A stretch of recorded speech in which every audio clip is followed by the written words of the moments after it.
August 20th Daily Devotional from the Heart by Ellen G. White. Act when opportunity knocks. Do you want to be made well? John chapter 5 verse 6. The healing of the sick man at Bethesda has a lesson of priceless worth to every Christian, a lesson of solemn and fearful import to the unbelieving and the skeptical. As the paralytic lay beside the pool, helpless and well nigh hopeless, Jesus drew near and asked in tones of pity, "Wilt thou be made whole?" Be made whole? This had been the burden of his desire and prayers for long weary years. With trembling eagerness he told the story of his efforts and disappointments. No friend was at hand to bear him with sturdy arm into the healing fountain.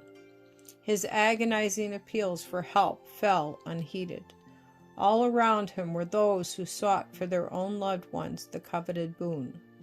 When at the troubling of the waters he painfully sought to reach the pool, another would be hurried down before him. Jesus looked upon the sufferer and said, "Rise, take up thy bed, and walk." There is no assurance of divine help, no manifestation of miraculous power.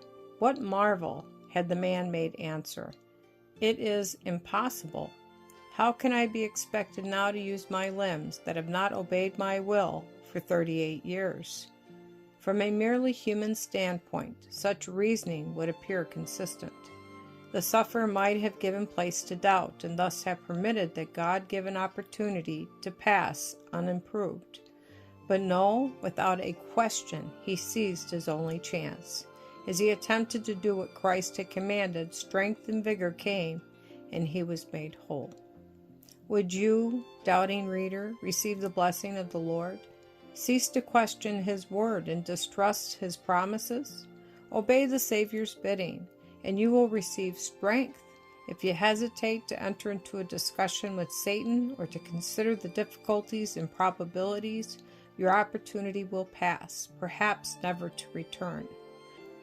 The miracle at Bethesda should have convinced all beholders that Jesus is the Son of God.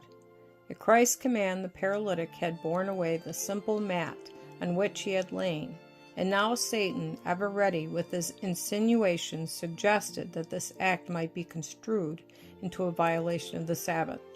It was hoped that a controversy on this point would destroy the faith inspired in some hearts by our Savior's act of healing.